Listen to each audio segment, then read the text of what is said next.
they believe the content of social media than any other media. So as a result, if we must use mail to address the issue of extremism or radicalization, it must be done right there on social media. That's the only way it could be effective. And that's what my slides is talking about. So I'm from School of Communication. I'm the Sub-Dean and Postgraduate Program Coordinator, Lagos State University. The next thing is that I just want to talk about how social media, as causes or facilitates radicalization. Then I'll now use social media. I'll talk about strategies that we can employ through social media to also counter radicalization. Firstly, that the internet and social media can be used by extremists to illustrate and reinforce ideological message or narrative, creating a culture of martyrdom. What they call best of paradise. It's a production, it's a cultural production where there is this narrative that when you die, when you kill or you kill yourself, and you go to heaven where there are angels waiting for you. And so the youth buy their death. They also want to try it out. Secondly, the internet and the social media make it easier and provide the risk-free way of potential recruits to find like-minded individuals to join and integrate into more formal terrorist organizations. Thirdly, internet and social media create a new social environment in which otherwise unacceptable views and behavior are normalized and through a virtual echo chamber. In fact, one may argue that the internet and social media are of particular benefit to marginal or illegal groups and movements because they facilitate the information of virtual community, which will be more risky, if not impossible, to establish in the real world. That is, it's very easy in that world to buy them over than in the real world. Now, I'll just go through this. This is just what people have defined in different ways, but I'm bringing them for a reason. Now, radicalization is a process by which an individual or group adopt extreme political, social, religious idea that reject the status quo, determine, undermine contemporary ideas, regarding freedom of choice and expression, and condone violence to achieve ideological ends, including undertaking terrorist acts, where the online is a version of it. I don't want to go through that, but cognitive. So there are concepts of extremism. We have two types of extremism. We have cognitive radicalization. In this case, the difference ideas and that oppose society core values and principles, but may not lead to violence. The second one is violent radicalization, as showing disregard for the life, liberty, and human. This is where the actual harm has done. When somebody has been radicalized, it may not be harmful. It might just go against society, but not extreme. But when the violent radicalization comes in, then it goes out to practice what he or she has been radicalized about. So now we're starting from our population is that radicalization is a process which appears to start with changes in one's self-identification and which can ultimately lead to violent extremism. It's a process, and what I'm saying here is that for us to decriminalize, we must go through that process, we must reverse the process. So judging from the Bible literature, it appears that again, it's a gathered process, and though it can occur very rapidly, has no specifically defined beginning or end stage. Again, it's a process. De-radicalization also is a process. And that's why I say social media can facilitate or act as an echo chamber for radicalization. The same social media, the process must be reversed to do what? To cause de-radicalization. Now, process of radicalization, like I said, depends on so many issues, like Jordan have said. Many people have said it, but socialization to the internet and social media appear to reinforce these complex, entitled issues in the mind of potential terrorists. So I want to agree with her by saying that the internet might not actually be the only factor that causes terrorism, but the truth is that all the factors that cause terrorism or radicalization are reinforced through the internet. Internet and social media is believed from the part of extremism as an active platform for recruiting members, spreading propaganda, organizing factual trainings, and all such. So such social media allows self-radicalization. This is the point. The strong point of internet in radicalization is that it allows self-radicalization. And one of the most dangerous way to live is when you are self-radicalized through exposure of information. Because you are always there, you read it, you see the pictures, you see the video, you see the blogs, and all these all come to reinforce your mentality. Now, for instance, Aquara said that more than half of their struggle to gain supporters rely on the media, especially the social media. So there are 2 points here I also want to stress. Disengagement or de-radicalization. There are 2 different things. Disengagement involves behavioral change. That is, cessation of terrorist activities or change from violent to non-violent. In that case, when you are disengaged, it means that you still have the cognitive radicalization, but it's not towards violence any longer. The radicalization itself implies cessation of change in belief, deemed conducive to violent radicalization or violent extremism. In other words, it is possible for someone to disengage from violent acts, yet still believe in the ideology that fuel such violent acts. So what I'm saying is that in our approach in using mail for de-radicalization, we must look at the issue of disengagement and at the same time de-radicalization. What we have seen so far is most of the measures that have been taken are mostly disengagement.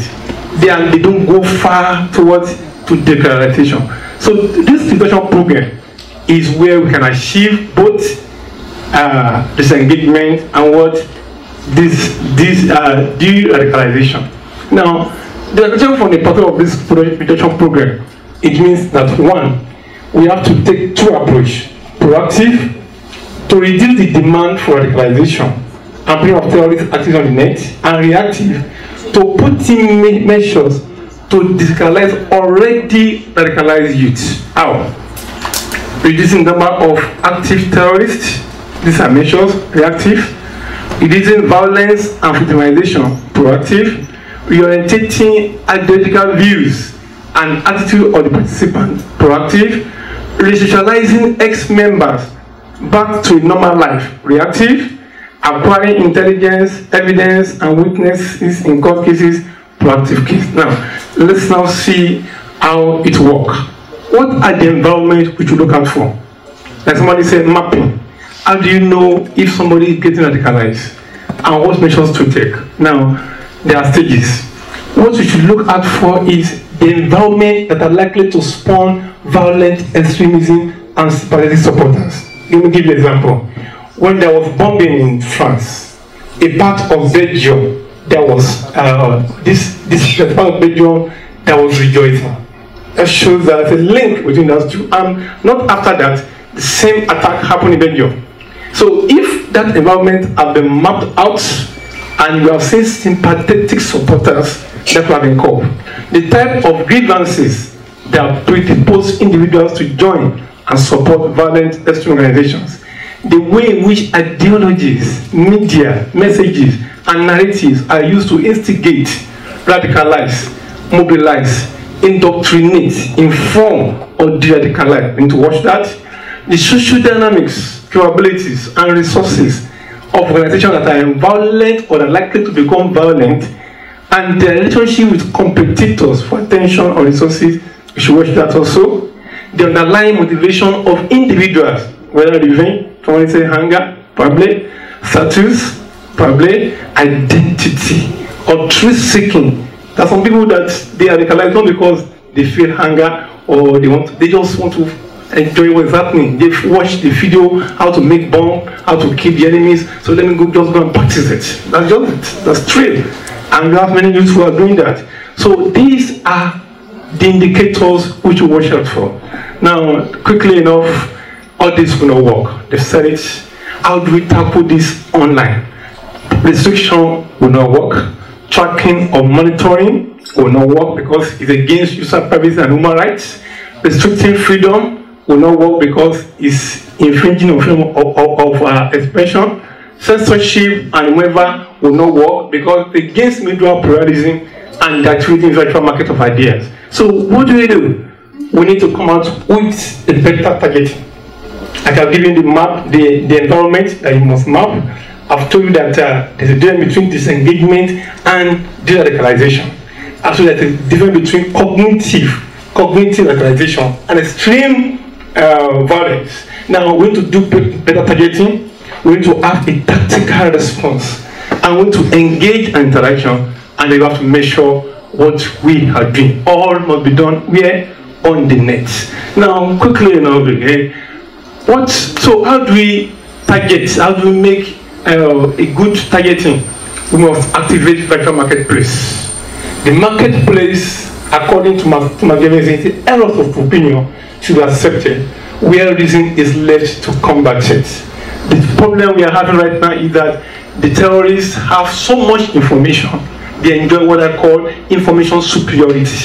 The information on the net about radicalization is much more, than normal messages. So since war begins in the mind of men, it is in the mind of men that the bastions or defenses of peace must be constructed.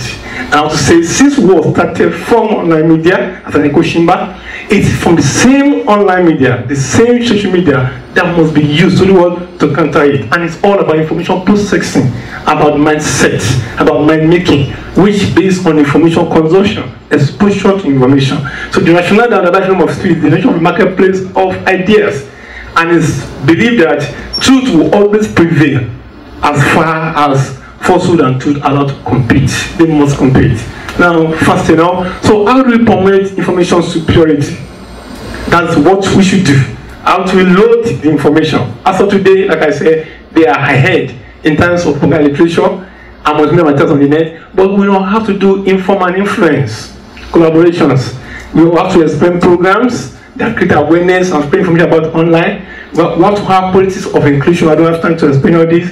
We must recognize identity of differences and then building army of credible messengers that is convince, inform, and influence strategies. I don't have time to go through all this. We have time, but what we want to do is employ more narrative strategies. We want to reorientate identical views and not to radicalize youth. We want to actively empower potential recruits in resisting and countering the internet into the introduction of propaganda.